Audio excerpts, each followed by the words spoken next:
nos han dado el poder, pero no nos han dado el poder de tomar las decisiones nosotros. O sea, el poder ha tomado decisiones por nosotros. Y somos pueblo, eso. Pueblos indígenas con sueños, con aspiraciones, con retos. Sin los pueblos indígenas este país no se puede entender, Diana. Sí, el hambre pasa, te lo juro. La moda pasa. Pero los sueños no suceden por arte de magia. Ya nos dijeron, no te vas a sentar aquí, no esto. Y nos sentamos. Y ahí está, ¿no? Y aquí seguimos. Hola, queridas y queridos Xochilovers. Bienvenidos a un capítulo más de Un Café Chingón. Hoy estamos con una invitada muy especial, Efrosina Cruz, que muchos de ustedes ya la conocen, pero habrá algunos despistados que no. Entonces, por eso la trajimos hoy a este episodio de Café Chingón. Efrosina, en la campaña de Xóchitl Gálvez, está llevando toda la mesa temática de pueblos indígenas y es una gran representante del tema. Entonces, hoy estamos aquí, Efro, para que nos cuentes todo lo que estás haciendo. Muchas gracias. Fíjate que, Diana, primero que nada, muchas gracias y muy contenta, muy agradecida, pero también con una gran responsabilidad de hacer pues, que la acción pública del sueño que representa a tu mamá, pues se plasme no solamente en hojas, sino que en esa afectividad. Porque yo siempre he dicho, a ver, nos han dado el poder, pero no nos han dado el poder de tomar las decisiones nosotros. O sea, el poder ha tomado decisiones por nosotros. Sí. Y no nosotros como pueblos y comunidades indígenas, ¿no? Y hoy este reto para mí representa pues todo, o sea, el que nuestros sueños, el que se haga posible, el que este país reaprenda a vernos con los ojos correctos, el que este país nos nombre con la palabra correcta, porque no somos asunto indígena, no somos un tema indígena, no somos grupos vulnerables, sino que somos pueblo, eso. Pueblos indígenas con sueños, con aspiraciones, con retos, pero sobre todo listos y puestas para aportar al desarrollo de este país que también es de nosotras y de nosotros, ¿no? Como bien lo ha dicho nuestra candidata Xóchitl, los pueblos indígenas estamos listos para soñar, para aspirar y para cambiar la narrativa, que el origen no va a definir nuestra historia, Diana. Así que para mí es una gran responsabilidad encabezar esta mesa de pueblos indígenas y afromexicanos. No, y a mí me emociona muchísimo tenerte aquí en el Café Chingón porque, bueno, para los que no sepan, mi mamá, su causa, muchos años, y sigue siendo, es la causa indígena. Ella es de orígenes indígenas, presidió la CDI con Fox, ¿no? Entonces yo desde mi casa viví muy de cerca toda esta cultura de los pueblos indígenas, que es súper rica, y voy a abonar a todo lo que dijiste en la introducción, pero tienen toda una cosmovisión, ¿no? Una cosmovisión súper valiosa, súper bonita, que bueno, a mí se me pone la piel chinita de todo. Y aparte, pues es cultura. Al final los pueblos indígenas mexicanos, pues son nuestra cultura, ¿no? Sin los pueblos indígenas este país no se puede entender, Diana. Sin sus olores, sin sus colores, sin sus sabidurías. Pero el problema es que solamente ha sido eso, ha sido como que en el discurso, ¿sabes? Como que en el de, pues es el color, la música. A ver, espérense, sí somos todo eso, ya lo sabemos, pero también queremos estar en las tomas de decisiones. Claro. Pero tomando decisiones desde nuestra visión, que es lo que me han dicho en las diferentes mesas que hemos hecho. Es la primera vez que una candidata también hace una mesa de diálogo con las comunidades indígenas antes de hacer su propuesta de gobierno. Exacto. Que eso está bien chingón, ¿sabes? Porque no es ocurrencia de Xóchitl, es que esta propuesta que se va a dar, están haciendo estas diferentes mesas de decir, a ver, ya no quiero que nos nombren como víctimas, ya no quiero que nos nombren como asunto, sino que como pueblo. Ya no quiero que me digan, sí, toma tu decisión, pero nada más en palabra, ¿no? Entonces, claro, ha sido increíble este diálogo que se está construyendo en esta primera etapa con las y los diferentes pueblos y afromexicanos que hay en nuestro país, para que de ahí se parta y se construya esta plataforma de acción de gobierno ya como propuesta de Xóchitl, ¿no? Sí, y eso qué está importante bien. la labor que tú estás haciendo de escuchar todo esto y de luego resumir y encapsularlo en propuestas, ¿no? Y está bien bonito porque, o sea, escuchar a las jóvenes, de escuchar a los jóvenes indígenas, de escuchar a las personas con discapacidad indígena, Diana, que en ninguna acción de gobierno hoy está la comunidad indígena con alguna discapacidad, ¿no? Sí. No están las y los jóvenes indígenas en ciencia, en tecnología, y entonces escuchar decir, yo también quiero ser científica, Claro. yo quiero también armar robots, yo también quiero ser astronautas, pero con nuestra identidad, ¿no? Entonces dices, qué chingón que la expresión de los jóvenes se empieza a crear bajo una narrativa diferente, ¿no? Ya no de víctima, ya no de grupos vulnerables, sino que de tomadores de decisiones. Sí. Y desde que el gobierno, en este caso, pues la propuesta de tu mamá es cómo esa narrativa de estos chavos sean efectivas para ellas y para ellos, ¿no? Que logren ser astronautas, que logren ser científicas, que logren ser lo que ellas quieran, ¿no? Claro. Desde la acción pública. Y también respetando pues toda su la cosmovisión. cultura y cosmovisión, ¿no? Que eso porque está el desarrollo no debiese estar peleado con la identidad, Exacto. ¿sabes? Sino que el desarrollo tiene que caminar con la identidad, porque si le quitas tu identidad para incorporarte al desarrollo, pues perdemos como sociedad, Sí. perdemos todos como persona. Claro, y que eso es muy interesante, ¿no? Como justo preservar la identidad. Y Eufro, a mí me gustaría que nos contaras un poquito de tu historia. Digo, yo me encanta tu historia, me la sé, pero habrá muchos Xochilovers que aún no la sepan. Entonces, cuéntanos un poquito cuál ha sido tu lucha, cómo llegaste hasta aquí. Mira, tu mamá para mí representa mucho de esa niña, al igual que tu mamá, que un día soñó cambiar su historia precisamente, ¿no? Porque vive un país en donde de manera automática, pues ya la sociedad te dice cuál es tu historia por tu origen. Pues imagínate haber nacido mujer, haber nacido indígena, no saber hablar el español. Mamá tuvo 10 chamacos. La más grande papá la casó a los 12 años. Era la normalidad, esa era mi misma historia. Pero en esa invisibilidad de un pueblito no más de 1,200 habitantes, donde no había luz, donde no había carretera, llegó un maestro que tenía que caminar más de 12 horas y que me llevó la palabra aspiración, Diana, la palabra sueño, y que me enseñó que había otros olores, otros colores, y empezar a cuestionar de decir, ¿por qué mi maestro se duerme en una cama y yo no? Ajá. ¿Por qué mi maestro se baña todos los días y yo no? A lo mejor son cosas que para los que nacieron en esos esa privilegios, cotidianidad, pues no le daban importancia, pero para una niña decir, wow, mi maestro huele bonito, que se ponía una cosa en la mano, en el cabello, ya de grande, pues me enteré que es crema, desodorante y esas cosas, ¿sabes? Y empezar a decir, algún día me voy a dormir en uno de esos lugares que se duerme mi maestro, ¿no? O sus guaraches. Para mí, los guaraches de mi maestro era lo más hermoso que mis ojos veían. Yo decía, wow, algún día a lo mejor voy a tener uno de esos. Y mi sueño era ir al espacio de mi maestro, que era su cuartito, porque era el espacio, Diana, porque mi cotidianidad era, pues, dormirte un petate. Con todos tus hermanos, ¿sí, ¿no? me explico?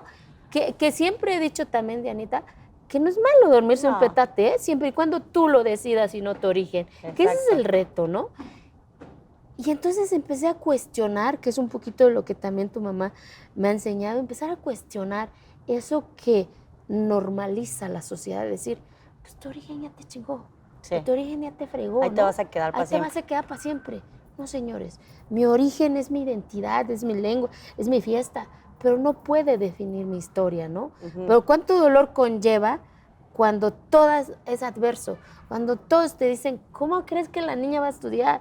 Menos si es indígena, la expectativa de esa sociedad para Eufrosina era que iba a ser pues la nana o la que ayuda en la casa de la colonia más rica de alguna ciudad, ¿no?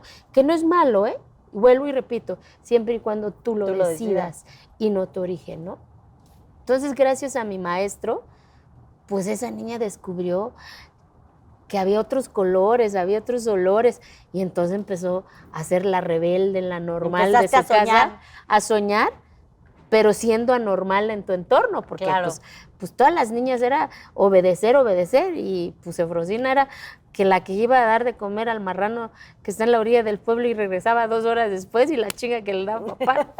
Pero a lo que yo voy es que creo que mi maestro, ese maestro que tenía que caminar más de 12 horas, ese maestro que me enseñó que yo podía jugar canicas, ese maestro que me enseñó que yo podía agarrar una pelota, creo que es como que me enseñó que ni siquiera la adversidad puede ser el límite para alcanzar tus sueños. Qué poderoso.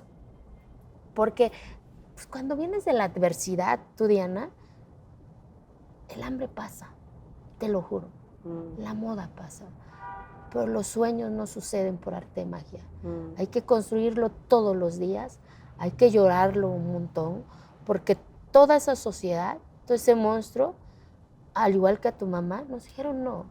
Nacimos con no. ¿Cómo? ¿La niña indígena va a estudiar? Si aquí las niñas no estudian. ¿Cómo la niña indígena va a terminar la primaria? ¿Cómo la niña indígena va a terminar la secu, la prepa? Menos ser universitaria, ¿no?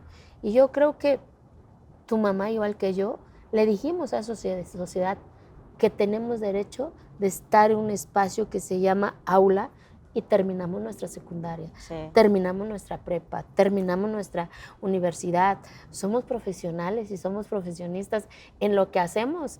Y dijimos, ¿cómo que chingado que no, no? Sí. Entonces creo que ese es el gran reto de que nuestras historias no debiesen ser extraordinarias en un país que debiese ser normal ser mujer, que debiese ser normal ser indígena. Claro, o sea, con tantas pueblos indígenas que tenemos, debería ser una historia que se repita más. Más de 22 millones de mexicanas y mexicanos. Y deberíamos ser, que se vieran más, pues también esta parte de nuestra identidad, ¿no? No estarla ocultando, no estarnos avergonzando, sino qué padre, y a mí se me hace muy bonito y veo muchas cosas de mi mamá en ti, pues esta parte de mujeres empoderadas, chingonas, políticas, pero que también siempre regresando a su origen, siempre regresando a su visión, a su cosmovisión, a su comunidad, ¿no? Eso, pues creo que nos hace falta mucho en México y seguir esos ejemplos y que nazcan más ejemplos como eso es lo que dices, ¿no? Más jóvenes que puedan complementar estas dos partes. Claro.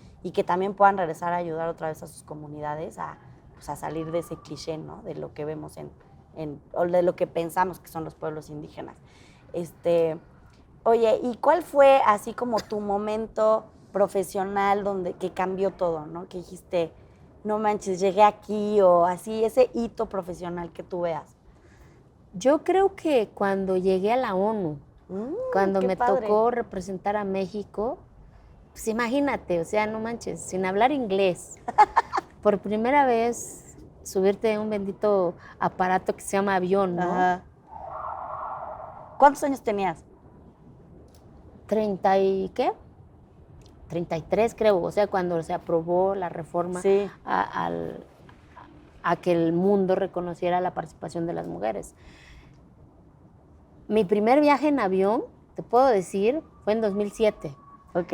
En 2007 yo no conocía la capital del país, imagínate, y pasó todo porque no me dejaron ser presidenta de mi pueblo. Sí, me acuerdo. Y ahí pues se hizo todo un relajo. Un reto, porque era ir contracorriente, porque todos me argumentaban que era la costumbre del pueblo, que era el derecho consuetudinario. No había una instancia como tal que acompañara en ese proceso, no había un tribunal que hiciera sentencias, no había un instituto electoral, por eso es tan importante la autonomía de estos órganos, porque los que hemos arrebatado nuestra participación en la vida pública de este país, esas instituciones nos dieron certeza, ¿no? Gracias a mi caso, el tribunal sentó las primeras bases para que en ningún municipio indígena, pues donde se niegue la participación de las mujeres, eso significa nulidad de esa elección, ¿no? Claro. Pero pues hace 15 años la palabra mujer no existía. Imagínate en los usos y costumbres, ¿no? Diana, o sea, no existía. Sí. Puros hombres. Tenía una credencial de lector que me decía que era ciudadana, pero resultaba que no. Entonces empecé también a cuestionar eso, decir, a ver, espérense, eso no es uso y costumbre, ¿eh? Se llama abuso, eso se llama violencia, aquí no cabe eso, ¿no? Pero ¿quién te iba a abrazar? Nadie. Entonces en 2007, pues me invita don Sergio Sarmiento, que fue el primer periodista que me da la oportunidad de ser visible para este país. Y de ahí, en 2010, me convertí en la primera mujer presidenta del Congreso del Estado, que también todo un reto, porque pues, no era hija de, pues, mi papá es don Domingo y doña Lupita, ¿no? Entonces el bullying político fue, o sea, de lo que hoy está viendo tu mamá, como una mujer indígena aspira a ser presidenta, o sea, imposible, ¿no? Entonces, a ver, espérense, también estamos listas. Y pasó ese proceso, se dio la oportunidad de ser diputada federal, y en eso, pues me invitan a Naciones Unidas a representar al país, ya en 2 años antes de un trabajo previo para construir propuestas como Estado mexicano, para que en esos 10 puntos que se aprobó, me acuerdo bien, en Naciones Unidas, imagínate el pleno, y yo con todos los nervios, y nada más hubo 2 participaciones en esa tribuna, y ver que tu propuesta estaba siendo sometida ante todos los jefes de todos los estados, de todos los países del mundo, y escuchar al secretario general que decía aprobado, no, imagínate, yo llorando. Wow. Pero, ¿sabes? Y ahí también entendí otra cosa, creo que es lo que más me ha vibrado, porque gracias a eso, cuando regreso a México, pues ya fue más fácil el camino para que se modificara la Constitución de nuestro país. Sí. Y ahí entendí otro reto, Diana, que ni lenguaje tiene y debe ser el límite para alcanzar tus sueños. O sea, sin hablar inglés, sin haber viajado nunca a otro país que más que mi país, que nunca ha sido mi sueño ir o vivir a otro país, siempre mi sueño es mi país porque es mi responsabilidad. Y llegar a esa tribuna, entonces la gran lección que me deja eso es que ni el lenguaje puede ser el límite para alcanzar tus sueños, ni la adversidad, al contrario, la adversidad tiene que ser tu fuerza para llegar a eso, ¿no? Claro, lo que te dé el fuego para lograrlo. Claro, y que no es fácil, o sea, quien te diga que es fácil, pues es de otro planeta, está lleno de frustraciones, de fracasos, y más si eres mujer, si eres indígena, pues todos te van a decir, ¿cómo crees? O sea, yo me acuerdo que en la prepa mi sueño era comerme una torta de choriqueso, ¿no? O comprarme un libro. Entonces no lo podía. Y todo el mundo te decía, ¿cómo crees que vas a terminar si ni para la torta tienes, ni para el camión tienes, ni para el libro tienes, ¿no? Y en ese momento de soledad, pues caes en eso de decir, sí tienen razón, sí es cierto, no me corresponde este espacio, no me corresponde esto. Pero entonces recuerdas tus 2 realidades, dices, si me regreso para el pueblo, ya sé cuál es mi historia. Esa historia que otros ya definieron por ti, que es casarte, que es obedecer. Y dices, bueno, tan siquiera aquí voy a escoger al compañero que me va a acompañar, ¿no? Ya era una posibilidad real, ¿no? Que creo que es el reto que tenemos que enseñar a las niñas, ¿no? Que escojan y que elijan, por más adversa que puede ser ese camino, a construir su realidad. Sí, me encanta esa parte que cuentas de la adversidad, porque creo que también es algo que mi mamá siempre cuenta y que es real, ¿no? De que dice ahorita, a ver, ¿ustedes creen que sus encuestas me van a detener?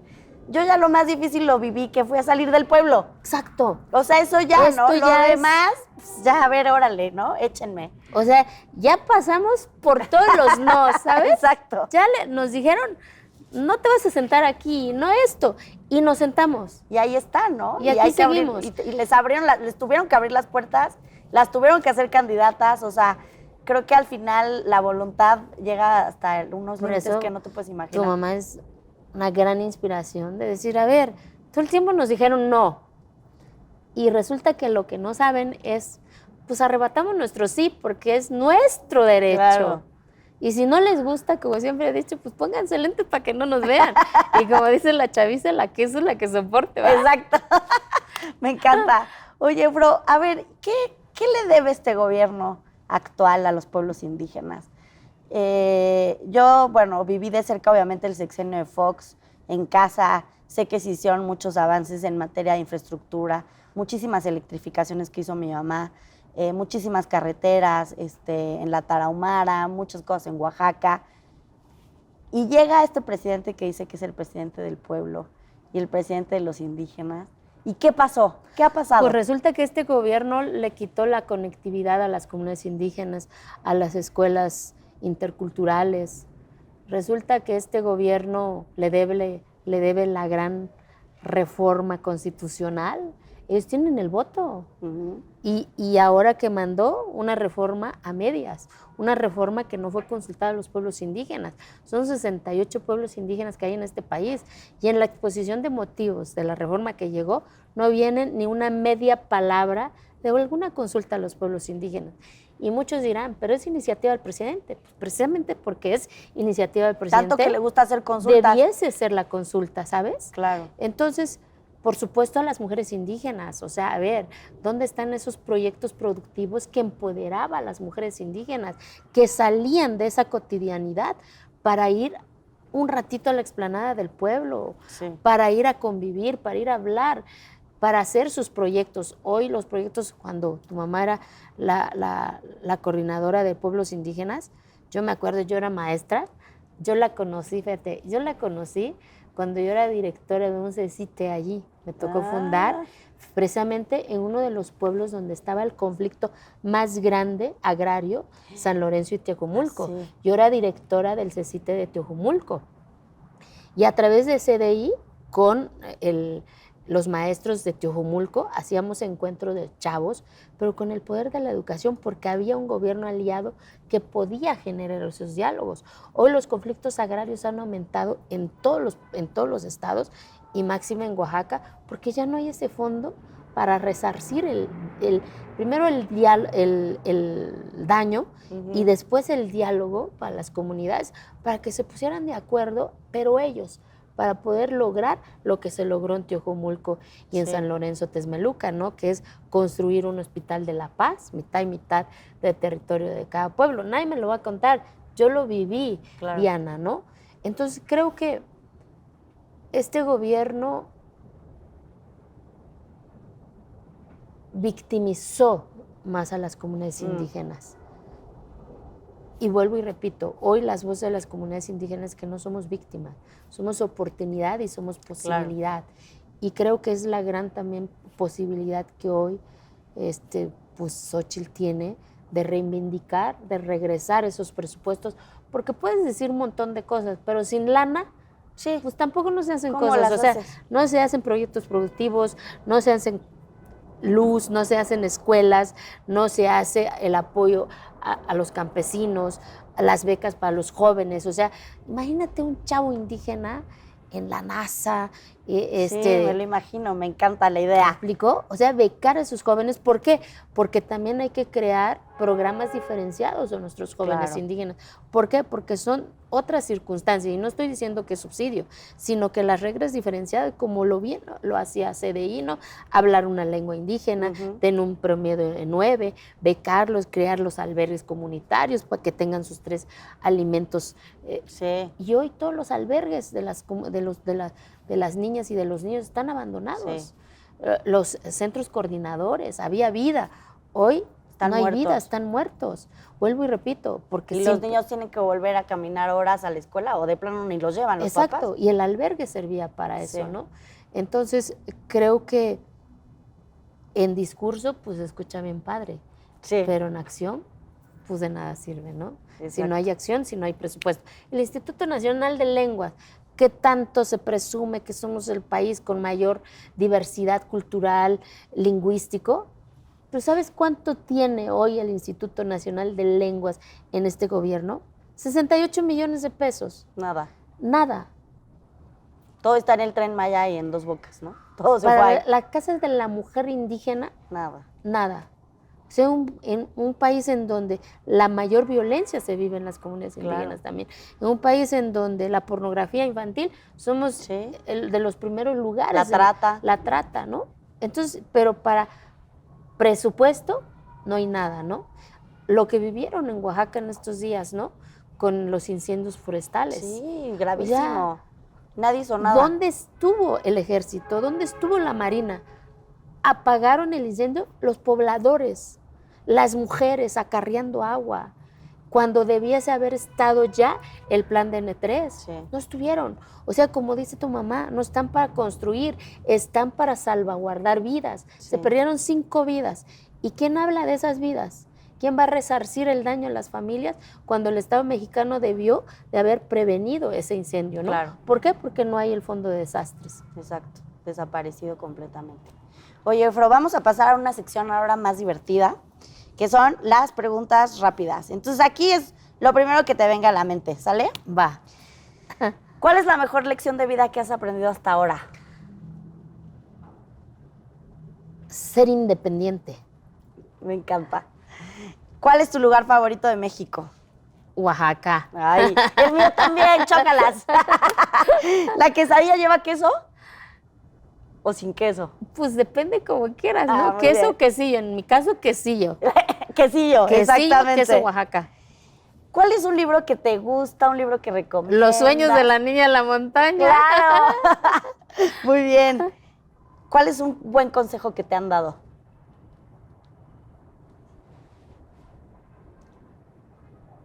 Que el origen no es tu destino.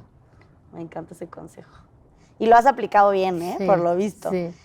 Una habilidad secreta que tengas, algún hobby que nadie sepa o pocos sepan. Que me encanta el básquetbol. ¿Ah, sí? Sí. Órale, ¿verdad? ese sí no me lo sabía. Me encanta el básquetbol. Mi pasión fue pasar todo el día viendo un partido de básquetbol porque gracias al básquetbol me dejaron entrar al mundo de los hombres de mi pueblo. Ah, muy bien, Sí, qué interesante. entenderlos y decir, espérense, yo también soy chingona para la canasta. Para la canasta. Oye, ¿tu tradición mexicana favorita? La fiesta de mi pueblo. Ay, qué padre. La del 15 de agosto. Y hay pachanga, hay música, hay banda. hay banda. Que gracias también a eso hoy ya hay torneos de básquetbol de niñas y de niños. Y ver a las niñas ya jugando, ay no, es lo más Qué emoción. emocionante. Y la última, esta es la más difícil para todos. ¿Cuál es tu gusto culposo? El mole. Ay, Ay, buenísimo. sí, el mole. Me mata. Sí, a mí también. Oye, Fro, pues muchísimas gracias. Les voy a presumir estos aretes que me regaló oye, Fro, aquí en Un Café Chingón. Me encantaron. Mil gracias. Ay, Algo que gracias. les quieras decir por último a nuestros queridos y queridas Xochilovers. Que gracias por apostar por este proyecto, gracias por romper los miedos, gracias por creer que un México sí es posible, gracias por creer que un México con todas y todas sus diferencias tenemos a la mejor candidata. Así es. Xóchitl Gálvez. Hay que votar este 2 de junio. Xóchitl Gálvez, Alianza. Por favor, ahí les encargamos. Muchísimas Exacto. gracias, No, a Fro, ti, por estar muchas aquí. gracias.